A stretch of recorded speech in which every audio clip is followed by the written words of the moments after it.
Not to pick up the second because she got two in the first quarter against Connecticut. Clark connects on a three. What occurs when raw arrogance clashes with calculated tactics, and the limelight proves too narrow for both to coexist? Angel Reese didn't just whisper her ambitions. She boldly equated herself to Michael Jordan on a massive global stage. Meanwhile, Caitlin Clark is quietly transforming the entire landscape of the league, shattering long-standing records along the way. She is captivating massive crowds and delivering a performance that is nothing short of a masterpiece. That happens to be the very spot where she made history, as she continues to rewrite the fundamental rules of the game. One athlete is shifting the cultural landscape while the other creates noise. The gap between a true legacy and mere hype is widening. This evening, we dissect the true cost of greatness and why the league sits at a pivotal juncture for women's athletics. Reese against Jordan. We must begin with that specific comparison, as it warrants a deep and serious investigation into the actual facts. Reese claimed she spent her childhood mimicking every aspect of Michael Jordan's style, viewing herself as his mirror's image on the hardwood. These bold declarations surfaced during the heat of the summer of 2025. This was the exact moment Reebok launched her debut sneaker in various styles like Diamond Dust and Receipts Ready. The footwear was marketed as a high-end fashion statement, leaning heavily into her massive persona and social media influence. Reports surfaced yesterday that the debut signature sneakers from the star sold out in just a few short minutes. Those were the official findings. All of those commercial achievements are valid and impressive. Cultivating a personal brand is hard work. But problems arise when the marketing empire outshines the actual performance on the court. Throughout his legendary career, Michael Jordan maintained a shooting average of 51% from the floor. He secured 6 world titles and 6 championship trophies, becoming a 14-time All-Star and a 5-time League Most Valuable Player. His personal brand evolved into the most profitable and iconic partnership in the history of professional athletics. That is the monumental benchmark Reese chose for herself, but the hard statistics paint a very different picture. During her 2024 debut with Chicago, she put up 13.6 points and grabbed 13.1 rebounds. Those dominant rebounding totals were truly remarkable, helping her secure the runner-up spot for the top rookie honors. Yet, her shooting accuracy lingered at 39.1%, and her success at the rim was even lower. From within 5 feet of the hoop, the primary office for a 6'3" center, she only converted 44.5%. That specific percentage was the lowest in the entire professional league from that close range. Essentially, more than half the time she reached her most advantageous position on the court, she failed to score. TV commentators frequently voiced their disbelief at her missed easy shots, and those failures quickly became viral internet sensations. As her second professional season in 2025 approached, those fundamental shooting struggles continued to persist. While her accuracy rose to 44%, she was simultaneously battling back problems that sidelined her for 7 games. The hope remains that these physical struggles won't hinder her performance or the legacy she built at her alma mater. Even as her team struggled through a difficult stretch of losses at one point during the season, the roster around her was beginning to fracture, making the Jordan comparison look less like a reality and more like a myth. This isn't a personal attack on her character. It is simply a look at the cold, hard mathematics of the game. The story becomes truly fascinating because Lisa Leslie didn't choose to critique the young star from a safe distance on television. She didn't hide behind a studio desk or offer a sensationalized opinion without the player being present. She went directly onto the star's own digital platform to address the issues head-on. Sitting right in her studio, the legend looked her in the eye and delivered the hard truth without blinking. That specific conversation went live in February 2025, becoming an instant viral sensation across every social media platform. Every corner of the basketball world was talking about it, and the gravity of the moment was undeniable. When asked for her most vital piece of sophomore advice, the veteran legend refused to offer any soft or hollow praise. She stated that the absolute priority must be improving her ability to finish simple shots at the rim, calling it fixable. To understand the weight of those words, one must look back at the actual data from her first year. Both she and her rival had successfully led their teams to major upsets against the most elite squads in the league.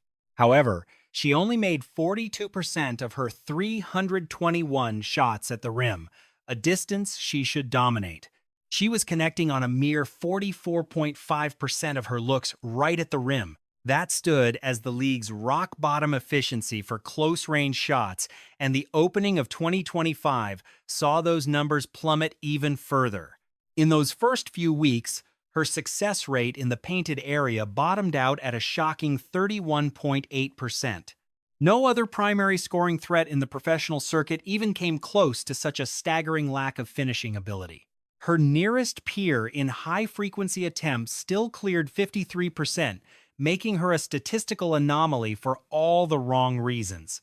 Network analysts pointed out that in nearly 3 decades of play, only a handful ever dipped below 50%, and none approached her historic lows.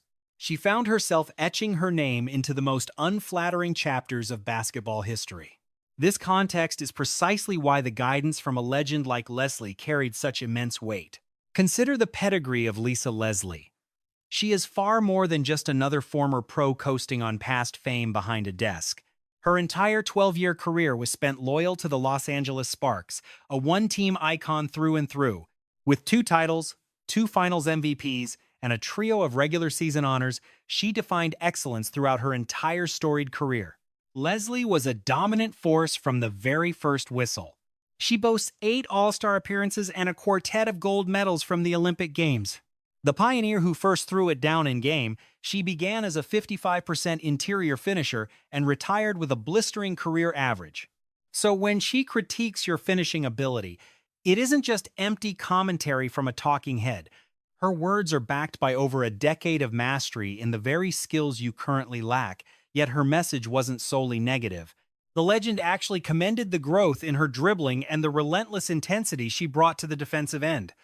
Identifying her as a modern evolution of herself, she lauded the young player's coachability as a rare and powerful engine for future success.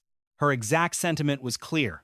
Her focus on growth guaranteed a turnaround, and Leslie offered her mentorship to ensure it, making the exchange an uplift rather than a roast.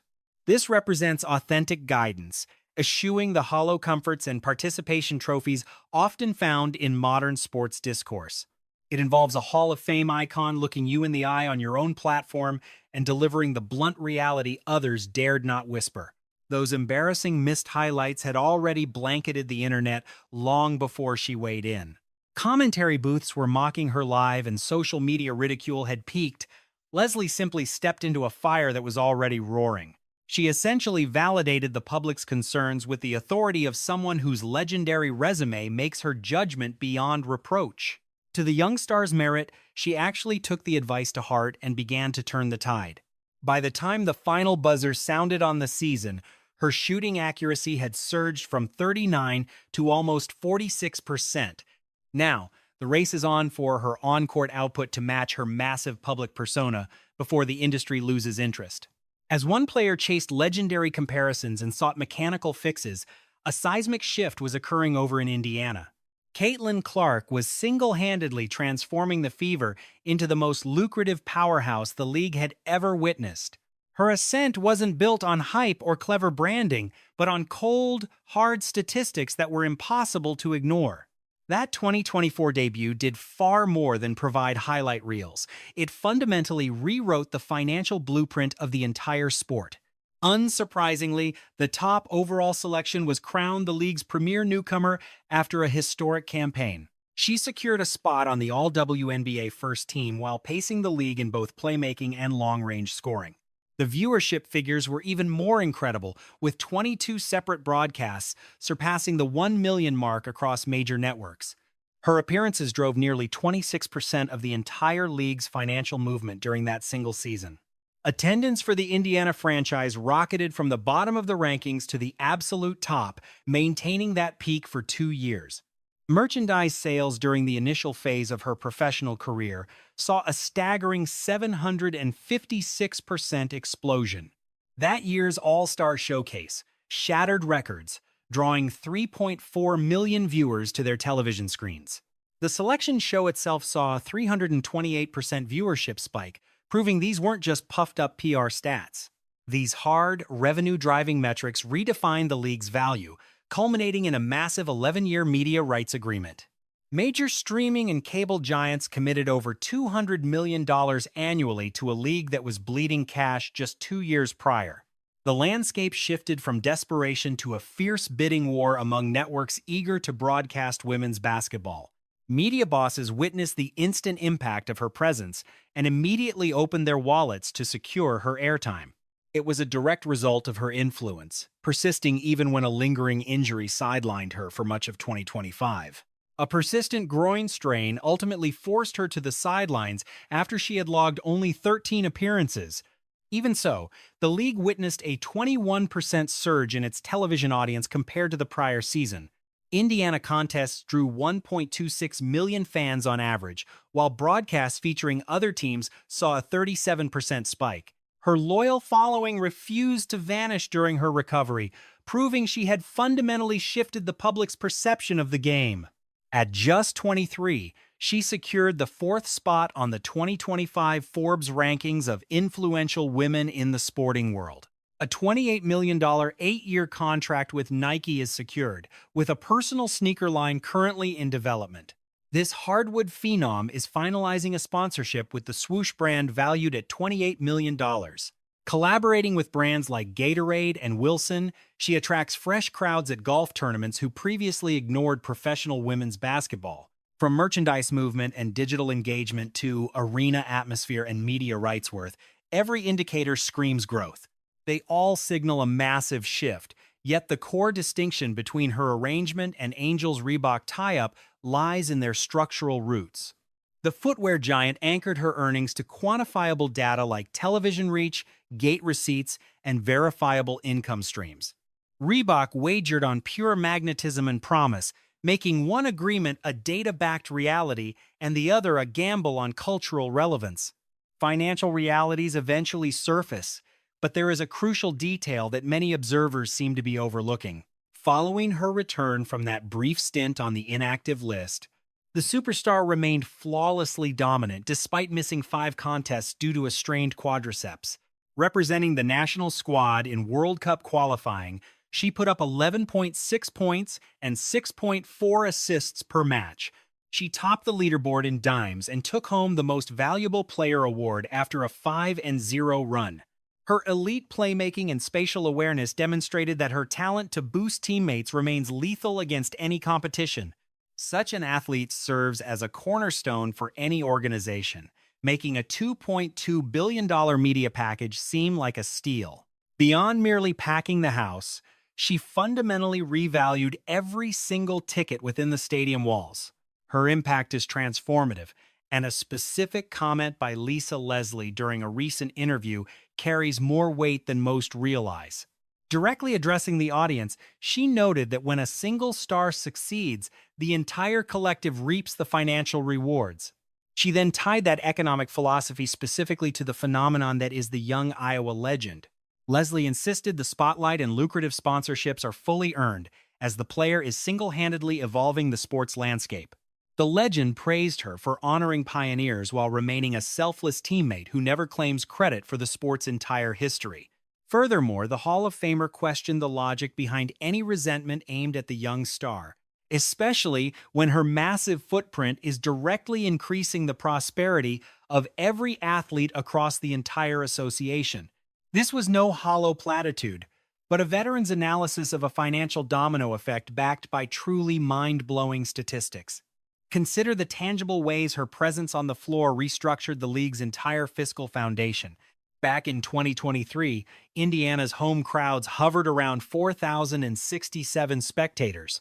A mere year later, following her debut season, those attendance figures skyrocketed past 17,000 per night in a stunning display. Such growth isn't just a minor uptick, it represents a staggering 319% leap within one calendar year. A record 20,711 people crowded the D.C. arena on September 19, 2024, just to witness her away game. Overall, league attendance surged 48%, climbing from 6,615 to over 9,800 fans per outing. Half a dozen franchises managed to maintain home crowds exceeding 10,000, a feat unseen in decades. Not since 1998 has the league seen such numbers, with Indiana drawing 16,000 fans per road game in 2025. That is 4,000 more than any rival, proving she didn't just revitalize her home court, but every arena she visited. This data perfectly illustrates the point the basketball icon was trying to drive home. Her immense fame sparked a media frenzy, securing a massive 11-year partnership worth $200 million annually with major streaming giants. The March 2026 collective bargaining agreement quintupled the salary ceiling and pushed top-tier pay to $1.4 million. Typical earnings rose to $583,000, while private air travel, housing stipends, and pensions were all vastly improved. These wins for the players were fueled by a financial windfall that was non-existent before her arrival in the professional ranks. The veteran realized that opposing her meteoric ascent isn't a matter of integrity or tradition. Her strategic brilliance and unmatched court awareness are truly impossible to overstate. To work against her success is to essentially sabotage one's own bank account, though the legend's analysis went beyond money. She highlighted the tangible, structural shift Clark forced upon the entire league's physical landscape. She noted that opponents were forced to relocate to massive stadiums just to house the swarms of fans whenever the Fever rolled into town. This is no hyperbole. During 2025, 6 separate franchises uprooted their home games against Indiana to seek much larger capacities. Atlanta migrated to State Farm Arena, while Chicago took over the United Center. Connecticut decamped to TD Garden, and Las Vegas claimed T-Mobile Arena. Dallas even secured the American Airlines Center, marking the very first time a women's professional game ever graced that floor. Washington made the jump to CFG Bank Arena, meaning half the league swapped venues for a single player, a feat entirely unprecedented in the sport's history. If a single athlete compels rival teams to overhaul their physical logistics, you aren't looking at mere hype. You're witnessing a seismic, structural evolution. Leslie then posed the fundamental question that demands an honest answer. Isn't global attention exactly what everyone claimed to want? Clark is the magnet for those viewers, so why should her heavy broadcast schedule spark such underlying resentment? Remarkably, she delivered this truth right on Reese's own podcast, not in some sterile ESPN studio, but inside Reese's personal space. Speaking directly into Reese's mic while the host sat inches away, she addressed the simmering tension regarding Clark's spotlight and the perceived disrespect towards seasoned veterans. Much of that resentment is quite genuine. When someone spends 10 years in the trenches only to see a newcomer spark a billion-dollar phenomenon, the friction becomes inevitable. Clark shattered all-time freshman marks, rewriting the record books for total scoring, playmaking dimes, and long-range buckets. It's a raw sentiment, yet Leslie didn't flinch, choosing instead to weigh Clark's humble demeanor and elite output against the noise. She highlighted a deep reverence for the sport's heritage, juxtaposing it with athletes who behave as if they invented the game themselves. Omitting names wasn't necessary. She simply pivoted back to tell Reese her close-range finishing required major work. In one breath, a superstar was lauded for her cultural impact, while the host received a coaching lesson on basic fundamentals all on the same recording. This wasn't some random occurrence.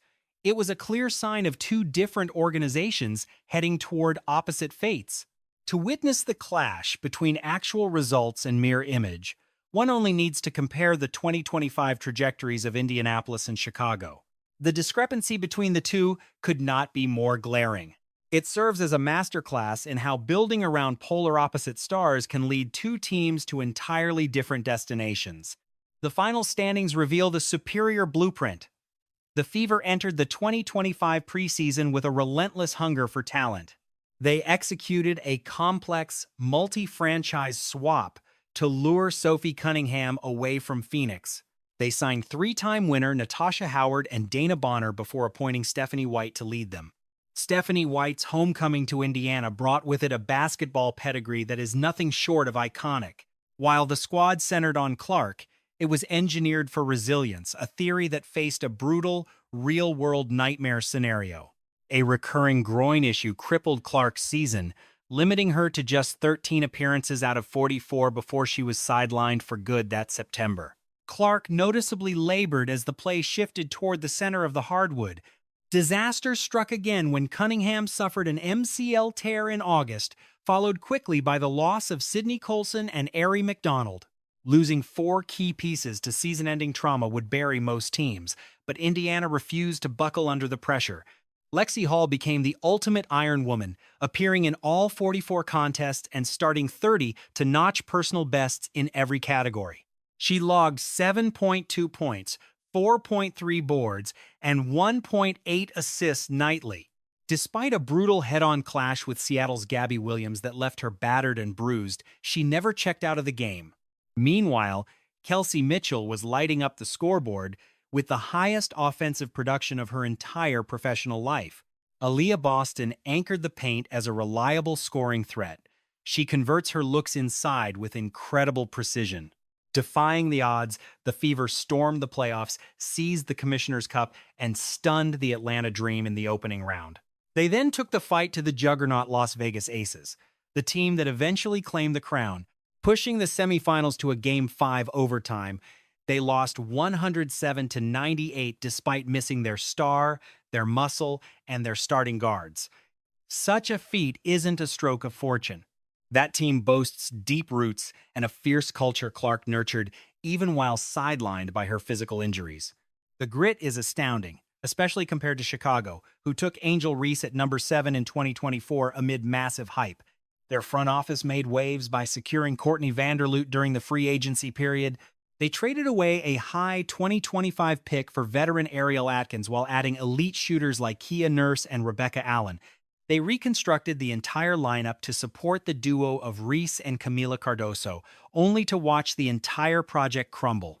A devastating ligament tear against the Fever sidelined Vanderloot by early June, ending her season after a mere 7 appearances. Atkins frequently stepped away, while Reese herself missed over 10 matchups due to lingering spinal issues. A dismal 3-10 start sent the Sky into a tailspin they couldn't escape, leading to a 10-34 finish, their lowest point in 20 years. This is the moment the narrative truly shifted. As the season crumbled in September, Reese took her grievances to the press, demanding a complete overhaul of the current roster. She signaled a potential exit if things didn't change, prompting the front office to bench her for half a game over her controversial remarks. Public opinion split down the middle, with many slamming the disciplinary action as far too harsh. Team loyalists, however, viewed her words as the final blow to a chemistry that had been rotting from within all year. Even so, Reese stayed focused on her sneaker brand and those bold comparisons to the greatest of all time. She continued to lobby for credit regarding the league's expansion, even as the valid debate over stagnant pay scales raged on. Without a doubt, the entire roster of professional athletes deserves far more significant paychecks. Yet, claiming the mantle of a legend is hard when you're sitting at 10-34. Stats don't care about your marketing. In contrast, Clark never begged for attention. She simply played at a level that forced the cameras to stay locked on her. Rivals had to upgrade to massive professional venues just to house her fans, while her squad flourished within the rhythm she dictated. Even when sidelined in casual clothes, her intensity from the Indiana bench was more palpable than anyone else in the building. That defines a true cornerstone, not just a high scorer, but the heartbeat of the entire organization. It's about a legacy that transcends the game. That $2.2 billion broadcasting agreement was earned through performance, not just charisma. When metrics are weighed, the scoreboard is the ultimate judge, and the league is evolving at a breakneck pace. Historic marks are falling, pay is rising, and new cities are joining, yet the real battle is about more than just the standings. The true struggle is determining who will mold the very identity of this sport moving forward. Clark is currently dismantling the old standards of what a superstar can achieve. That momentum has to carry into the next phase. Meanwhile, Reese hunts for glory with a loud, defiant energy that refuses to be ignored. They are both stellar talents, yet their trajectories are polar opposites, and the fallout of these distinct styles will be felt for a decade. One heavy question remains as we look toward the horizon. In this high-stakes intersection of skill and celebrity, what is the true price of influence? Who will actually command the future of the game? With a new year approaching, the final chapter of this rivalry is still being composed.